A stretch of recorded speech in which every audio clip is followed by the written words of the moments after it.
Hello, everyone, and welcome back to Two Sinners on a Sunday. I am so excited to be with you today. We are going to have a lot of fun today, I think. So, how are you, Evans? I'm doing well. Took my car in for a yearly service to check him up. Okay. Like my car. He's a guy, by the way. He identifies as a him. Oh, interesting. So yeah, he's got Usually, a personality. vehicles I are know, feminine. I know. But this one What's your car's name? drives like a dude. His name is Flash. Flash. Do you Yeah. want to know what my car's name is? What's her name? Her name is Ingrid. Ingrid. Oh, I like that. I love Yeah. Ingrid. Ingrid are good Ah. names for stuff like that. I think I've watched this movie before where someone's weapon's name was Ingrid. So I Oh, like the name Ingrid. It's actually really good. Oh, that's yeah. really Well, cool. there you go. Yeah. Hey, I learned something new about you, and you learned something new about me today. What our Exactly. cars are called. Exactly. How's Flash? Flash is doing fine past the yearly tests. Oh, It's called nice. MOT.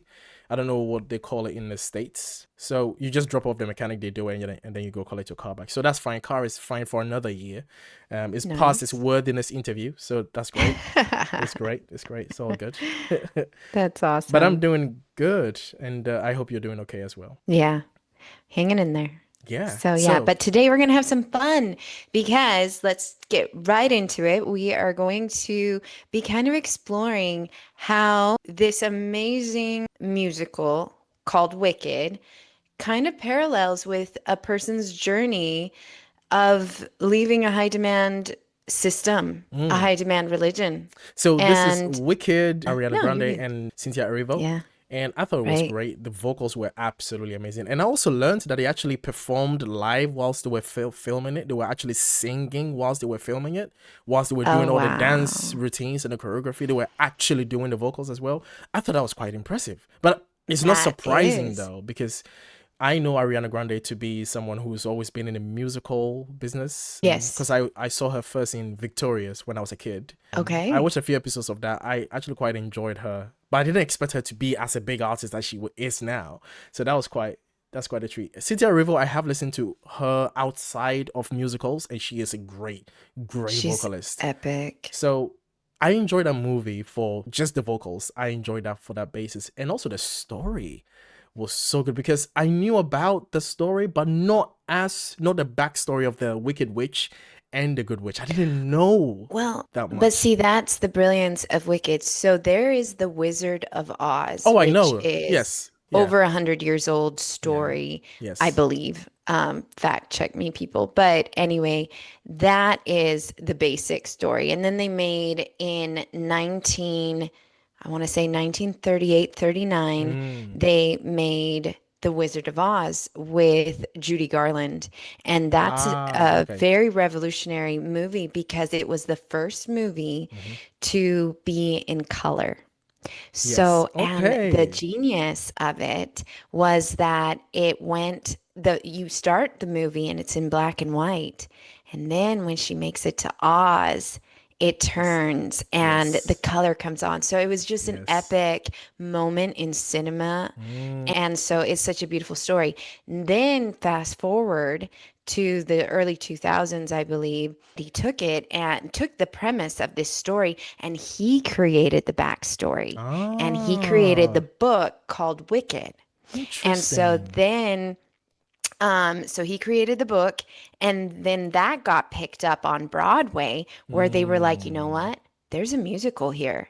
And so they take Wicked and made it into this Broadway hit.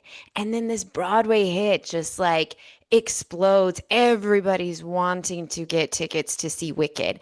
And I mean, it was to the point where I never actually saw it on Broadway, Hmm. but when my older sister got married, that was my wedding gift to her. She was Mm. coming out to the New York area, and I bought her and her husband tickets to go see Wicked Yeah. because it was the hot ticket. It was something she wanted to see. It was an experience. And so then that took off, and here we are.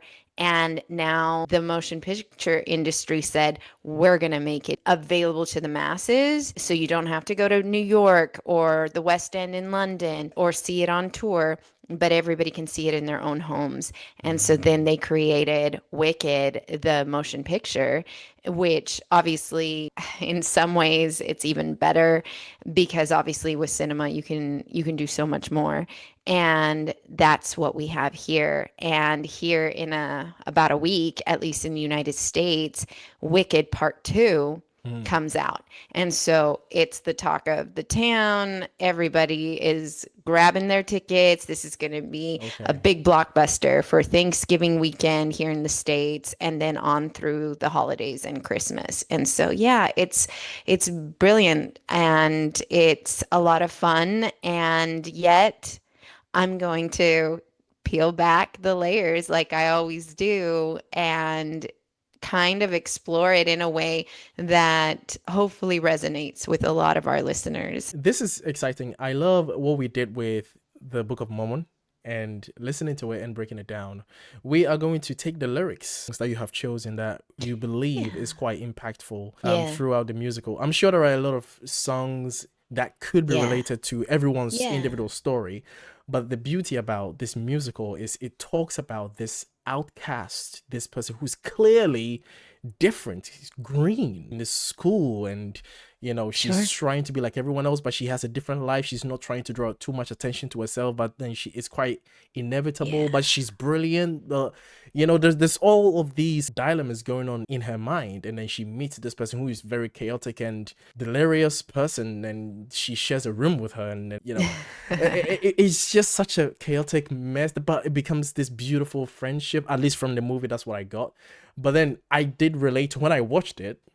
I did relate to the outcastness nature of Of it. Elphaba. Yeah. Just that, That greenness, yes. that otherness is where we're going to begin, basically. Where could that be queerness, feminism, doubt, just anything Mm, that puts you as an outlier already there, and anything that is seen as wrong? She's framed as a bad woman. And I can only compare it to my experience in Mormonism. And mhm, I look at her already as somebody who is speaking up, questioning leaders, and refusing to conform. And so she's considered and cast as dangerous or a prideful person.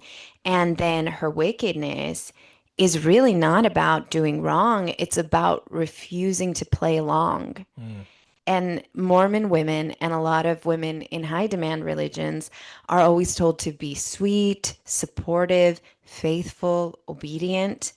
And Elphaba, she breaks every one of those unwritten commandments. And when you leave Mormonism, you are branded as being deceived, angry, and led astray. And basically the truth isn't wicked, it's just unwelcome. And so here we have this archetype of this character, and we begin on this journey where, yeah, it's easy for you and I to place ourselves in her boots and see how she's already kind of standing out. And maybe you and I conform a little bit better in society, but she's green. So she just will stand out already. And yet she is trying to conform and she is trying to play along and do her part. But there's something in her already that doesn't line up. And I identify with that a lot because if I look back on my journey, I always knew that quest to conform just wasn't working for me. I tried, just like Elphaba. I wanted to be just like Elphaba, where I just fit in. We all do, right? We're all wanting that. And yet you get to a point where you realize that that's just not going to be possible. Then there's Glinda. She's like the perfect example of the perfect Mormon girl, right? She embodies everything that the church rewards: her charm, her compliance, her image management. Even the song Popular, that character is so famous for, is basically just saying, like, this is how you're going to fit in. This is how you're going to make it work. And so she's like the poster child for this well liked, polished woman. And there's so many at least in the Mormon faith, that I would look to as the Glinda or Mm, Galinda. And I wanted to be like her. mm, I wanted that. I wanted that so badly. I tried. And it seemed like as hard as I tried, it was elusive. It fell through my grasp and I couldn't capture it. And I mm, really did try. I tried to show up at church on time, perfectly dressed, manicure look to mm, me, and having my children try to be well behaved, the picture perfect family. God, did I try. And yet, for some reason, I was never even able to move up the ranks in the church and get these callings of prestige and acclaim. It's interesting because with Glinda, eventually she also kind of gets disillusioned, right? And yet she chooses to stay. And yes, there will be spoilers if you haven't seen the show, anybody out there. She chooses to stay. She is witness to the fraud, and yet she chooses to stay. And so I feel for her because I also know of a lot of people who can't leave the system or who choose not to and choose to stay in even though they see what isn't to be seen. That's where we have that acronym PMO, the physically in, mentally out, mm, where she stays in, but is she really mentally in? Does she really continue to drink the Kool-Aid, or does she see it for what it is, but is choosing to stay in because it serves her mm. and it gives her that prestige? And so for me, that's how I look at that character in the story. Does that make sense? Oh yeah, absolutely. When you're watching the movie, you get the premise, the introduction of the characters, and Mm-hmm. just the story. Just based on the story, you can kind of see where they're going with the way that Elphaba is treated, even by her family. You know, like the way that she was born. Her father Yeah. thinks that she's the reason why her mother passed away, and so she's already treated as an outcast by her own parents. Yes, her own So family. she already missing and having this abandonment issue, knowing and had this radical acceptance that she will probably never be accepted anywhere. So she has this kind of like tragic acceptance of who she is and that Already. she will never be Yeah. this special person, but she still tries. Like you said, she Yeah. still tries. And again, that's why I think a lot of people can relate to her. And, you know, to be fair, a lot of people can also relate to Galinda as well. Exactly. And Yeah. it's the typical golden child and scapegoat family, children in a family Dynamic. dynamic. Yeah, it's just a Hmm. typical. It hit home on so many levels. The feeling of not fitting in, even in your own family, like you Hmm. just pointed out, was definitely how I grew up, seeing a sibling more preferred than you just because they were able to conform into the family dynamic and always just not being able to accomplish that. And fascinatingly enough, my sister has golden blonde hair and light eyes, and I have a darker complexion, and I have dark brown eyes and brown hair. So that's kind of something that I even grew up with in my home. So yeah, this movie really struck a major chord in my heart. Then we have Oz, right? Hmm. And I look at that as like the church system. The wizard, he runs on illusions, right? Smoke, light, and rehearsed lines. The people want the illusions because it's comforting. Hmm. And so, again, we have this parallel of what the church, Emerald City would be the church, right? yeah, well, the Emerald City maybe would be more of the church system, Hmm. and the wizard is the front man Right, for it all. the And prophet. yeah, it's like it could be Joseph Smith, the prophet, whoever is the head person, Yeah. and the whole story, the grimoire that they're always talking about, how nobody can read it, and it Mm. kind of tells the story of how Oz became to be. And that's like the official narrative, right? That they're Hmm. spoon feeding to everybody. It's that whitewashed narrative that keeps that illusion intact. And there's that learning, though, that Elphaba slowly picks up on, where she discovers the man behind the curtain. Mm. And so she pulls it back, and there's her faith deconstruction at its beginning. I even So wanted to point at something its out. inception. I wanted to Yeah. point something out even before she gets the opportunity to go to Emerald City Yeah. and takes Glinda with her. This is again spoilers if you haven't seen the movie. We are only 11 Right. minutes in. It's not too late to get out. Not too late to get out. But even before then, the moment she attends the school, the idea is this is a magical school. The teachers are magical. They have magical powers. They teach magic and stuff. But then the teachers themselves realizes that she has something more authentic.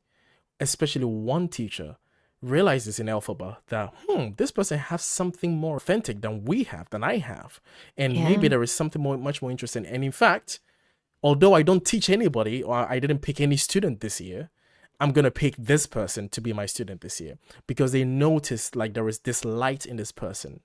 There is this genuine image in this person that is not found in any other. But I'm just gonna let you. I'm not gonna steal your shine. Maybe you're gonna touch on this.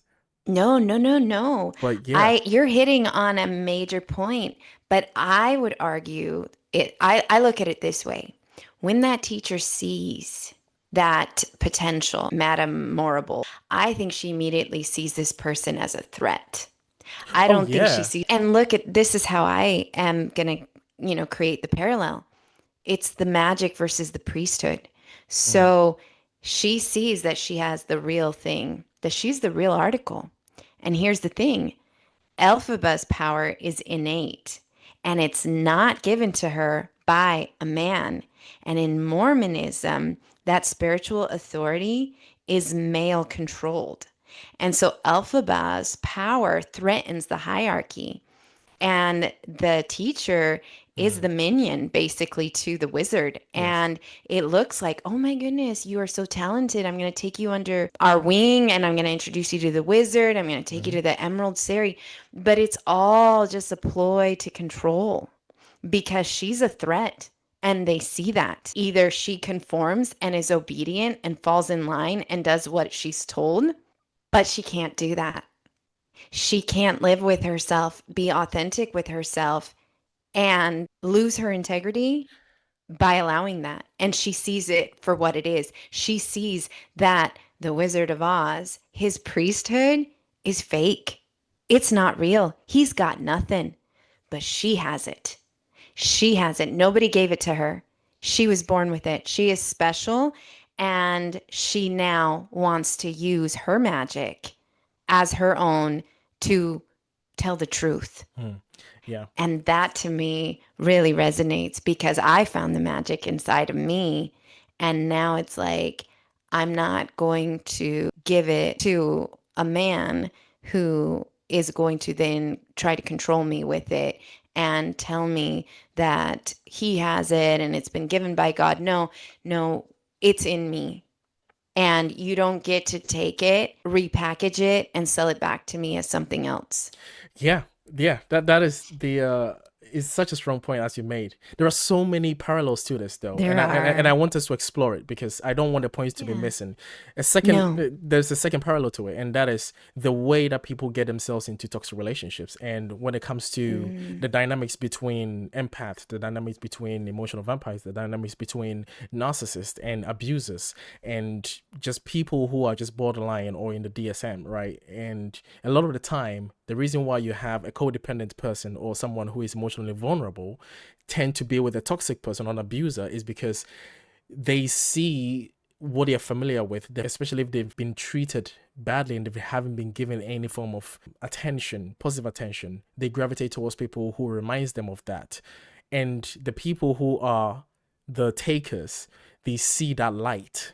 They get jealous of that light. They get yes, threatened by that light. And absolutely. their reaction is to keep that light for themselves so that they can hide it in a cupboard and they keep it closed so that nobody Yeah, else gets to see it. Only they get to see it, but they get to deal with it how they want to see it. It's like this little pet that they keep in a cage. They don't want yeah, it to shine.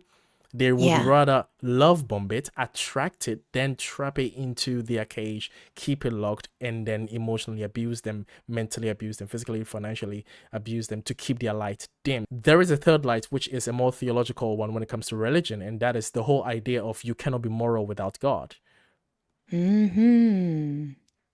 And then Yeah. Elphaba comes in, and then she's expressing this thing naturally. She is just this she has this light in her already. And they're like, well, no, you can't do this unless this thing validates you, because I need this thing to validate me in order for me to be a good person. So why can Yeah. you? How dare you think that you can have this? That you will never be. And then here comes the abuse, right? Oh, you will never be a good person. Or what, do you think you can be good without God? Do you think you can be better Yeah. than me? You can never be happy without me. You are nothing without me. You will never be able to succeed anything outside of me. Here comes the abuse, because they see it, they get threatened, and they have to say these things, right? And we get this from Christians. Christians are unfortunately, a lot of the time, the flying monkeys of the abuser, because they have the idea that you cannot be a good person, you cannot have morality without someone else granting you the ability to have this magic, to have this ability to be good.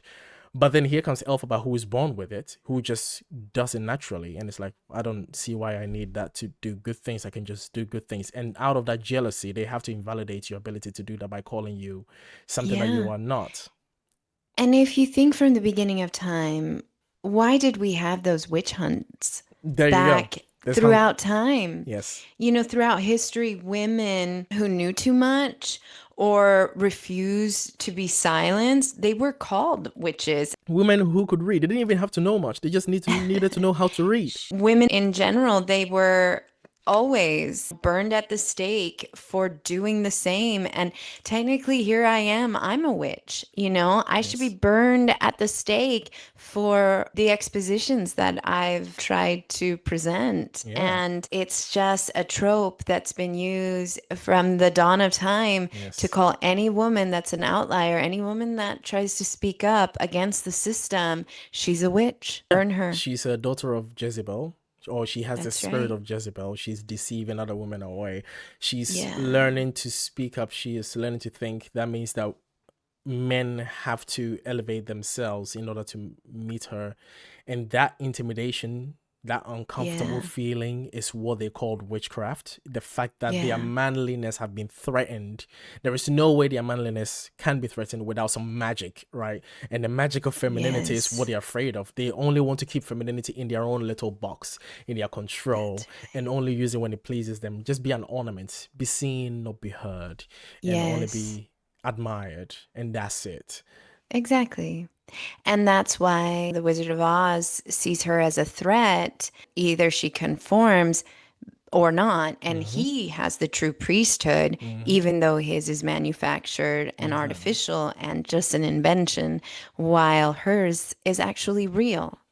And then there's the song Something Bad, right? Mm. And that's when the animals have congregated and they're talking about something bad is happening in Oz, like what's going on. And that song captures the moment of Elphaba's awakening, where she learns that her heroes are actually complicit in cruelty. For me, how it related was it's like discovering that hidden church history, seeing that very manicured narrative isn't what is, and Mm. just the harmful policies, the contradictions in the doctrine, what really went down. And then there's that pain of realizing that the wizard isn't who he says he is, and that revelation may just be dressed as divine. Mm-hmm. That's how I looked at it.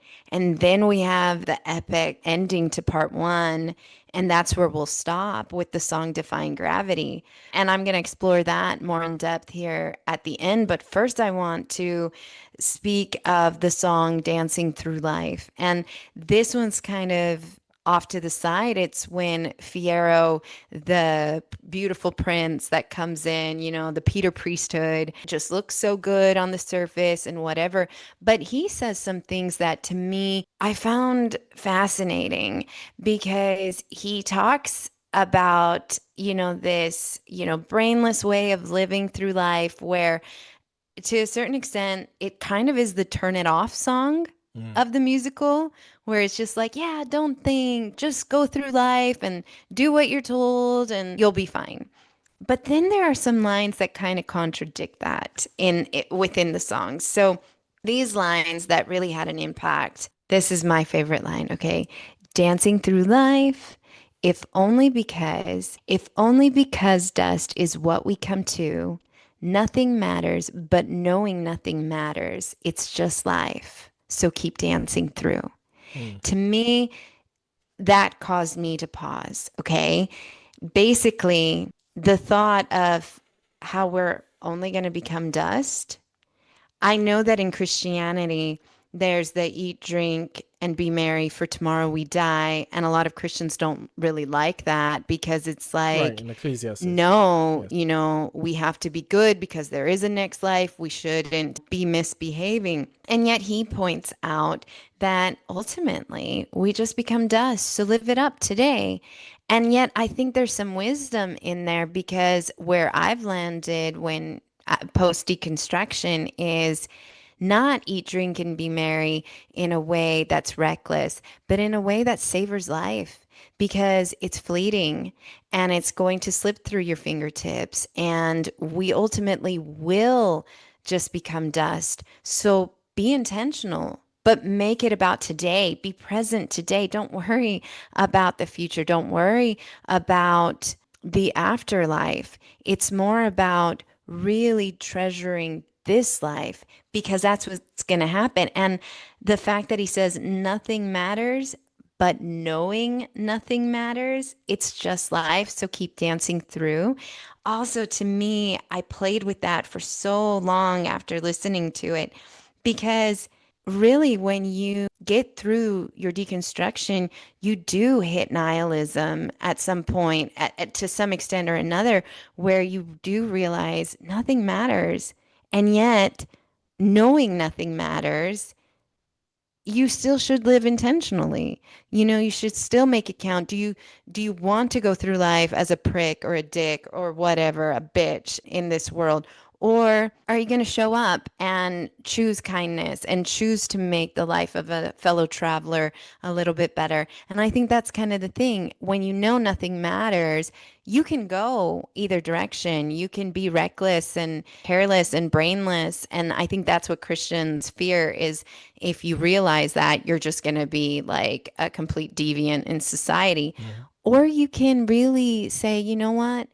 Nothing matters. But now that I know that nothing matters, I'm going to live a good life Mm-hmm. because maybe it does. Yeah. And maybe it doesn't matter in the way that was sold to me. Mm-hmm. Does that make Oh sense? Am I yeah. making any sense? You are making a lot of sense. I always love this when music bring these words together that you can play with. Like there is this play on words. Nothing matters, but Mm-hmm. knowing nothing matters.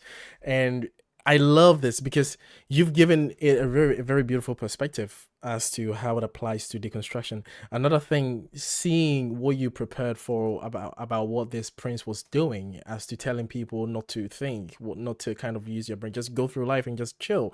It also Yeah. works with even the phrase that he said, "Nothing matters, but knowing nothing matters," because it depends on how you play it, and that's where the music and the rhythm makes sense. Because when you say knowing nothing, comma matters, that changes the whole context because now you're saying that knowing nothing is the thing that matter now, because so then that reinforces what he was originally saying you don't need to know anything because knowing nothing comma matters. That means that you don't have to know anything. So that's another Yeah. third spin where you can actually go excuse the prince for not doing a wink wink, knowing nothing matters anyway, so you can kind of like live for live free. So there is this plausible deniability saying no, he's not saying that, he's actually saying that knowing nothing comma matters. So it actually reinforces the fact that you should go back to ignorance, Garden of Eden, pre eating the fruit, and just don't question anything, just Yeah. stay and be a good Yeah. person. So there is the third spin to it. It's like, oh, actually that's not what he's saying, he's actually saying this. Exactly. And that's why it's so beautiful.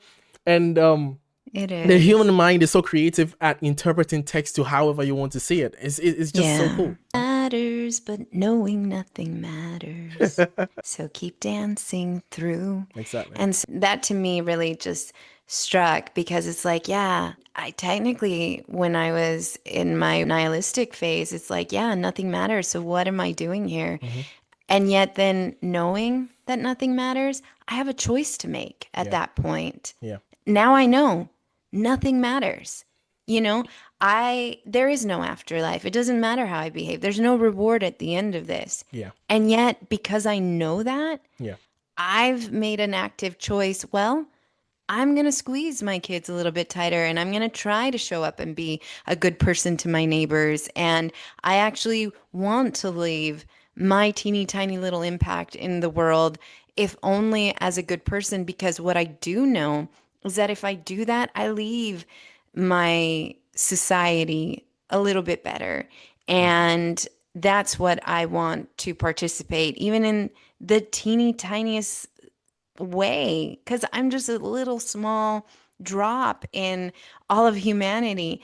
And yet, to me, that's important. And then there are other people that would say, yeah, it doesn't matter to me, or I am going to be reckless, knowing nothing matters. So it's very personal. I absolutely love that line. It really struck a chord. There is this negative connotation, right, with nihilism, and that is like, oh, nihilism is just bad. It means that nothing. It's like, Yes, well, nihilism is neither a good thing or a bad thing. It's just a position to arrive at. It's kind of like embracing yep, reality for what it really correct. is, which is like, yeah, reality sucks a lot of the time, and sometimes there are a few nice things. So what are you gonna do about it? That position is nihilism. Is being able to accept reality for what it is. What you do following that is what can be described whether it's positive or negative, right? That is what the decision you make afterwards is, whether you can say that someone is a pessimistic nihilist or an optimistic nihilist. So that's where the differences in nihilism comes in, where it's like, oh, nothing matters, it doesn't matter anyway. And then someone saying, oh, nothing matters. Hey, nothing matters, right? So it's like, I'm Yeah, gonna be the best that I can be because none of it matters yeah, anyway. So is that, right. and then there's like, oh, nothing matters. What's the point of all of this anyway? So it's kind of like the Sure. two Yeah. extremes. Yeah. And then we have that emotional crescendo of awakening in the song Defying Gravity, where all of a sudden she makes a choice and she can't unsee what's behind the curtain. She's pulled it back. She sees the man Something behind the has curtain. changed within me. And I know. And she needs to now walk away. And, or at least that's her choice. And it takes such courage for anybody. I mean, you and I, with the groups that we run for people leaving high demand religions, we see that over and over, how walking away from those family expectations, those eternal threats, that generational conditioning, it takes such courage to do that. And Elphaba has to make that choice. And like me, she's basically labeled an apostate. And that's like mirroring how she was branded Mm-hmm. as wicked. For what? For following her conscience. And that's where I found myself at. And then there's that moment of grief. And you see that beautiful moment when those tears are running down her cheek because she knows Mm. that she could stay, and yet she can't live with herself at that point. And she even tries to ask her best friend, come with me, and her friend doesn't have that level of courage. And I have seen that too, where it's like the person dearest to you, you're like, we've seen what's behind the curtain, come with me, and they can't. Mm. They're more loyal to the system and they must stay, and yet she can. And then there's that moment of exhilaration where, although she's losing her community, her best friend, everything that she's worked so hard to gain, Mm-hmm. she gets her wings and she gets to fly. And so to me, you and I have talked about this, where although with that freedom comes at such a cost, she gets to fly. And I'm struggling with that personally right Mm. now, right? Where the struggle is, man, I could have stayed and it could have been easy. Mm. And I would have had all the emeralds. I would have had all that it had to offer, the safety. And yet I'm choosing Mm. to make my life harder. And Elphaba is making that same choice. And though for her and for me, it's the price we pay for that authenticity. Yeah. And the reward is, although hard, although we're painted as wicked, we can fly. There are these lines that I want to share. Yeah, go ahead. I was thinking of delving into the lyrics of Defying Gravity because I thought it was Yes, there's so much we in need there to. that is just gold, right? But what you're Right. saying as well is so true because the thing is the struggle, willing to embrace the struggle, knowing the pain that you're gonna go through. A Yeah. lot of the time in the history of humanity, a lot of people have embraced struggles that they themselves did not benefit from. A lot of people have embraced struggles that their children got to benefit from after them. They planted trees that their children got to reap the Yeah. benefits of. They built houses. They fought for freedoms that we get to benefit from. A lot of my ancestors were thrown overboard on their way to the United States, on their way to Europe and around the world, and Yes. even like in our own country, in the Gold Coast, there were people thrown in the seas by Elmina Castle and Cape Coast, and those people, their voices and their songs and their pain flow through me and flow through everyone that comes from that line, that lineage. They existed so I could be here. I am here because of that line, right? So it's like they fought Yes. for things that they wouldn't be able to benefit from. After, so it's like a lot of the time embracing struggle and fighting that. And from your story, Ali, the things that you're doing and the decision that you've made to keep your kids away from this and to stay away from and trying to Yes. build them Yeah. up so that they can actually grow up to be alive, fully grown people, to be able to make good decisions and also see other people as human beings worthy of love as well. That is something that they are going to benefit from. They don't even know it yet. They don't know how much benefit, how much time, and how much effort you have saved them by making this decision that you are going to pay for with no mercy. With life is Yeah. not going to be kind to you with this decision. The same way Elphaba has been branded as the wicked witch by family, by friends, by Yeah. everyone. You, unfortunately, in your family, is the one that life chose to say you will be the one to pay that price. And that fucking sucks. It sucks for everybody that does it. It has always sucked for everyone that has done it. But god damn it, we thank them for it. And I really hope that that is what's going to be your story because I think that's what is going to be your story, you know? Thank you, Evans. Wow. That's so, thank you. I I did do it for my children and I want better for them and yeah, it does come at a cost. And but yeah, thank you. You're very welcome. Now, your amount is £30. Our session is Oh. over.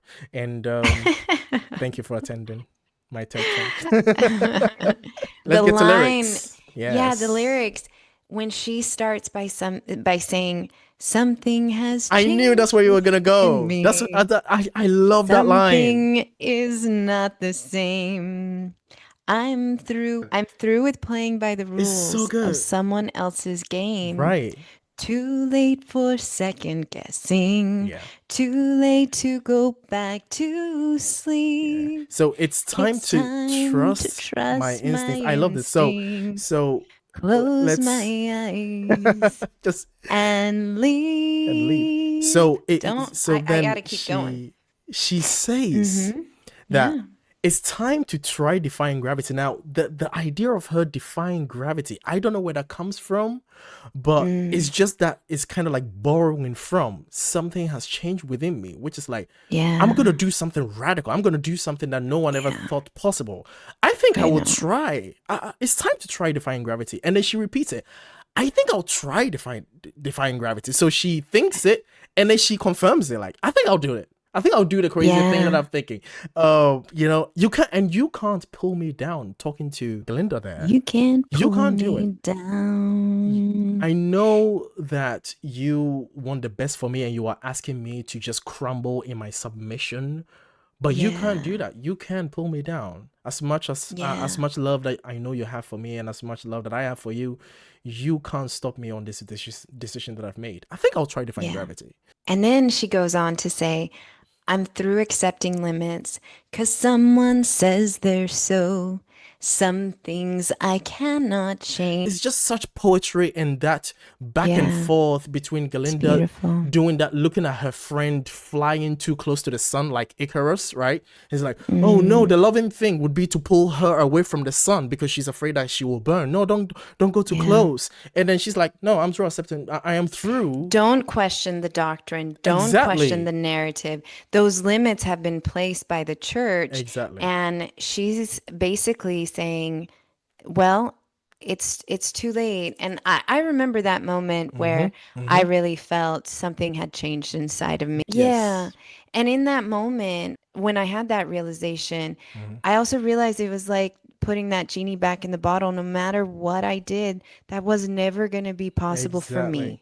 And did you And have other friends? people can. And did you have friends to do the thing that Glinda was doing, which is, wait, hold on, what about this? Have you considered this? Have you thought, what about maybe pray harder? Maybe just start believing again. Have you prayed to God? Did you fast? Have you done your look into yourself to Yeah, see whether you're worthy again? Have you tried all of these rituals? Did you do it possibly? So because in my personal life absolutely. and a lot of people that have deconstructed and left Christianity, that is what happened to them. They've had Galindas in their life, their family, their friends, their people Yes. bargaining with them, saying, Their well, spouses. right, their spouses, right, saying, well, what about the kids? What about this? Well, what That's if right. this? What if this happened? Well, what about that? That's So, right. and this is the thing that makes it difficult for us to a lot of the time for us to communicate to people that are still in the faith, especially people Yes. that are in our family. Yeah. It's very hard to communicate to them to let them understand that you cannot put a genie back in the bottle. We have seen the behind the scenes. I have a friend We who saw the man behind the we saw the curtain. man behind the curtain, and I have a friend who I have a conversations with, and he thinks because of my extensive knowledge with the Bible, he thinks I'm going to come back to Christianity. And it's like, no, the reason why I'm not coming back to Christianity is exactly why I have extensive knowledge about the Bible. Is the Exactly. very Yeah. reason why I can't come back. I know what's in the book, and I know what people have to say about it, and I know the man behind the curtain is just a man. There's no magic, and you will not get me back to believing that it's magic again. You would have to practically brainwash me Yeah. to bring me back, and that is what Elphaba is not going to stand for. And she says, "Kiss me goodbye. I am defying gravity." Oh Did you have more or is no, it go for it, go okay? for it. Yeah, Yeah. go Okay, for it. cool. That realization where I can't go back to sleep. I've now woken up from the spell. And although there were moments where I wish I could, it really is, even to my ex, trying to explain that concept to him, where it's Mm, like, yeah, man, if I could, I would, because it would make my life so much easier. But I'm choosing to now see it for what it is. And exactly. I've changed. And I would even argue I was just waiting for this moment to really step into my own, and it's always been part of the story. I was always going to eventually get to a point where, because of who I am, I was going to learn and I was going to see, and my eyes were going to be open. And Mm, I made the decision that I'm not going to accept these limits that man has put around me. yeah, And you know how we have been talking about in our previous podcast about how really in the church system, love equals obedience. mm, mm, And basically, she is saying, well, if that's love, yeah. it comes at much too high a I was just cost. about to say that. Yeah, I love that. I love the lyrics, Ali. It's just so Yeah, I powerful. It's like know. if I that can tell you get it's like too excited. long have I been afraid of losing love. Mhm. I guess I've lost. Well, if wait, hold on. If that is love, then it comes too much high of a cost. That's crazy. Yeah. And this is what I try to explain to well back in the day when I was having conversations with my friends. It's like you are asking me to betray my integrity so that I can stay friends with you. That's crazy to me. You can't be Yeah. friends with me just by being me. You need me to agree with you everything from head to toe, and that is the cost. That's too much high of a cost for me. And if that is love, if love requires me to shut myself down, to dim my light so that yours shine brighter, the price is too high. I would rather buy the concept of defying gravity. You know what? I'm gonna buy Defying Gravity. Okay. It's the perfect anthem Yeah. of someone that deconstructs and leaves. Mm. My absolute favorite line, though, has given me a lot of comfort Okay. in this journey of mine Mm. is when she says, and if I'm flying solo, at least I'm flying free. To those who'd ground me, Mm. take a message back from me.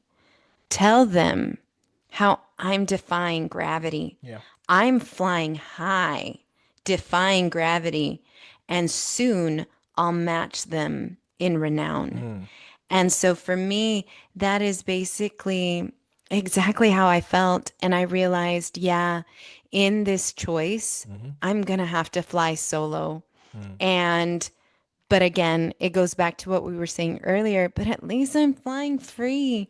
And then to those pricks who try to ground me, to all these people that wanted to keep me small and told me to stay in my lane and wanted more conformity, they can take this message back from me and tell them, no, I'm going to defy gravity and I'm going to fly high and I'm going to do it for my children. And I want to Yeah. give them a better life. And nobody in all of Oz, no wizard that there is or was, is ever going to bring me down. I love And there that. you go. It's beautiful. And Elphaba is like, no, like I'm gonna live an authentic life, and you, as my friend, should be excited for me. And Come it, with it me. breaks my heart that you're not excited for me. Exactly. And that's the invitation, and that's my mistake. That's the invitation from Alphaba, rather, saying, come with me, because she wants Galinda to experience this thing that she's also experiencing, that authenticity, that quest for Yeah, truth, that absolutely. invitation, that come with me. And I guess that's where Unlimited comes in, and that makes sense. And it's just so beautiful, where it's like, even when she is experiencing this, she realizes, oh wait, hold on, I can't just experience this. I want Glinda to see this too. I want my friends to see this too. I want my friends to see that there is freedom when you actually open yourself up to look for the truth without conforming to slavery, without conforming to fear, without giving into submission because you're going to get some benefits, or because some man is going to validate your existence because he knows your secret name. Like, come with me. How about the freedom? How about the freedom that both of us are exploring life together? And although it's going to be hard, just you and I, we are Yeah, defying gravity. They will never bring yeah, us down. Like, so yeah, there is this kind of hope that she's now extending to Galinda. And I think that's something that I've experienced. And I think that you and a lot of people have experienced is when we are having these conversations with our family, or the conversations that we've had, and we're trying to explain our position to them. And we hope that they understand us. And not only that, there is this small hope in us that I wish that I could explore this with you. Like, especially when I care for you. Like, I really wish that you would abandon this fear, because I think that you are yeah. such a beautiful person. And without this thing holding you down, you would be much more. And I know you don't think that, but I think that of you. And I wish you would know that. But it is the choices that we find and we encounter where once we've had that awakening, it's ours Alphaba. and we Yeah. do want everyone to see it. And yet we have to respect another person's journey and understand that we are kind of the underdogs in the story, or at least the ones that there's going to be few and far between, where the majority are going to conform and the majority are going to find comfort in that while we're choosing the chaos. Yes. And it comes at that price. But Wicked, this musical, it shows that questioning is not corruption, it's courage. Wickedness really is wisdom. Yeah. And as we leave, we're not falling, we're flying. And that's our takeaway Mm-hmm. from this beautiful musical. And knowing that, yeah, we're not the majority and we're going to stand out and we're going to be considered the witches. And there's going to even be witch hunts. But ultimately, for some of us, there's no other path. and we must make Yeah. it even if we fly solo. Yes. And we hope to find other witches along the way that will understand. Yeah, Yeah. there Yeah. you go. That's It's my it's presentation it's great. on Wicked. I love it. And I just wanted to point out to maybe for some of us who are interested to look at it slightly differently and see this heroine's journey or this anti-hero in a slightly different way. Agreed. Now I remember unpacking the movie in my mind and seeing it from like so many parallels as you've pointed out with this Yeah. specific one. Like there's so much that could be pulled from Defying Gravity, and that's why I think it's such a beautiful story. Like the difference between Elphaba and Glinda is Glinda is the default brain state right now. Bear with me. The default brain state really is to seek comfort and safety. That's your default brain state. Your Right. brain wants to protect you. Your brain doesn't want you to be successful. Your brain doesn't want you to achieve things. Your brain wants you to be safe and comfortable. When you wake up in the morning, when you go to bed, when you're walking through life, your brain is looking for things that is going to pose danger to your safety and your comfort. That's what it's always looking for. And that is why it always takes you back to your familiarity, the things that you're familiar with. That's why people always settle with the devil they know rather than the angel they don't know, because the brain is like, oh, we were safe here, oh, we were comfortable here, even though it was toxic. But that's what they know, that's what we know. We know that this is what we are, we've survived here, so that means that we're safe, that means that we're comfortable. The brain cannot tell the difference between like things that are bad for you and things that are not bad for you. It can't do that. It can only focus on safety and comfort. Discipline and exploration is hard and painful and sometimes can take you out of your comfort zone. The brain doesn't like that. Elphaba is the one that is poking the brain to say, hey, I know you are comfortable, but this is not what we are going to be doing. And Yeah. you are okay. You can defy gravity. And the brain is like, no, we can't defy gravity. We can't do it. We just have to stay. And it's like, no, you can. I know you can. So I know that when you're going to the gym, you know you went to the gym once a week. How about we try twice? Oh, no, I'm going to die. You're not going to die if you go to the gym twice a week. You won't die. And that's what the brain does. It's like, we eat pizza again. Remember when we ate pizza, it felt really good. And it's like, that's what the brain is trying to protect you. It's trying to do that. But a lot of the time, Glinda and Elphaba explodes and the system shuts down, entering depression. Mm-hmm. Wow. Immediately, your body shuts down. There is absolutely no desire to do anything at all because there is an absolute shutdown to the system. There is no responses. You don't want to wake up from bed. You don't want to do anything. You don't even have desires to do the things that you thought you liked. Depression Yeah. sucks. But that is because Glinda and Elphaba has fought so hard. Your brain That is no, war, the war that is war in the going on so brain. hard, and that's obviously there's a chemical imbalance, right? That's hence the chemical imbalance, right? Because it's Sure. failing to detect the things that you need from the things that you want, from the things that are safe, from it's just failing to detect all of that. So it's like, okay, you know what? If you can figure it out, I'll just shut down. How about that? Because ultimately, your brain just keeps you safe, and the safest thing, just like every computer system, the safest thing is to shut the system down so that more damage is not done. That's the safest thing to do. That's what happens in our brains, and it's so bad, it sucks.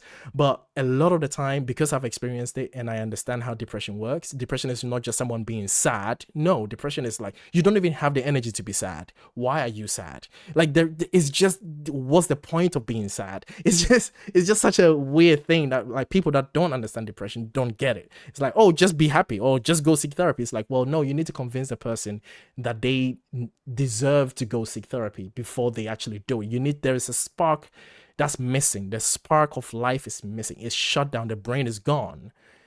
And Elphaba is making noise. Glinda is making noise. And brain is like, okay, no, nobody. Safe, comfort. Let's just keep you here. And the slow thing that we can bring ourselves up is following the footsteps of Elphaba, is realizing that, you know what? Even if I fly solo, you don't have to do it great. You don't have to do it amazing. Just do it badly. Just get Yeah. up. Just put one foot in front of the other. Just fall. Just fall. Falling and crawling is better than just staying in your bed. Just fall. How about that? We know you're gonna fall. I know you're gonna fall. How about fall? Yeah, but falling is less comfortable than just staying in bed. Yeah, but you're not gonna die if you fall. So how about that? Let's just crawl and just keep falling. And there's that constant hitting encouragement of you're not gonna die. Yeah. You're not gonna die. You're not gonna die if you eat this vegetable rather than this pizza. You won't die. It sucks. Of course it sucks. But hey, at least you're flying free. At least you're doing the thing that you wanted to do. At least you're doing it, Yeah. and you're giving the body that what you need. And that's another parallel that I broke down as well. It's like it's those two walls that goes on in your brain when you wake up every day. The moment you wake up, your brain is like, okay, comfort, comfort, comfort, comfort, comfort. And you have to tell your brain, you know what? If I took a walk this morning, I wouldn't die. And you have to convince Galinda that you will not die. You are going to defy gravity. Every single time you have to convince Galinda, we're okay. We are going to defy gravity and we will be fine doing that every single day, every single time. That's the parallel that I found. I appreciate that. And I hope that others find value in it and some solace in this story, and that they are few and far between, but there's a lot of Elphabas out there, and I am one of them, and I am the Wicked Witch to some, or Embrace it. a Wear witch your of hat. wisdom. Wear your hat proudly. Yes. Your cloak and your broom. Wear it proudly. They're going to call you it anyway. Yeah. Ding dong, the witch is dead. They're going to do that. They're going to do all of that. They're going to do all of that. Just I fly love it. low and fly free. Okay. All right, you guys, thank you so much for joining us. And we'll be back next week with some more fun things to talk about, some more parallels in different ways. And of course, please like, subscribe, tell your friends about us, and also leave comments. Let us know what else you'd like us to touch on and talk Mm. about, and what is timely and relevant to you right now. And we are here for it all and hope you can engage with us. So, thank you, Evans, for being my partner in all of this, and fly away. Yeah, this was an exciting topic. I just didn't realize how much I had unpacked it because the more you were talking, I was like, oh yeah, I was thinking about that. That's Right? interesting. Yeah, it's exciting. Yeah. Anyway, have a good day, guys, and we'll see you on another episode. Thanks.